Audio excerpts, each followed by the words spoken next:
باللہ من الشیطان الرجیم بسم اللہ الرحمن الرحیم۔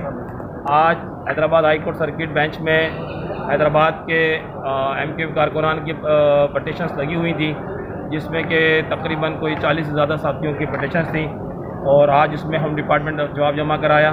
ہم نے آنریبل کورٹ کو بتایا کہ پاکستان کے آئین کے آرٹیکل نمبر 10، 14، 16 اور 19 تمام لوگوں کو آزادی رائے کا اظہار کا حق دیتا ہے۔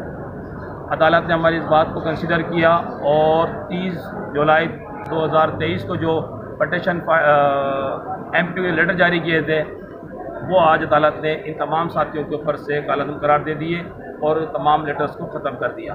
تو یہ الحمدللہ آج کی بہت بڑی کامیابی ہے، اور ہم پہلے کہہ چکے کہ عدالتیں انصاف دے رہی ہیں اور ہمیں عدالتوں پر مکمل اعتماد حاصل ہے۔ بہت شکریہ۔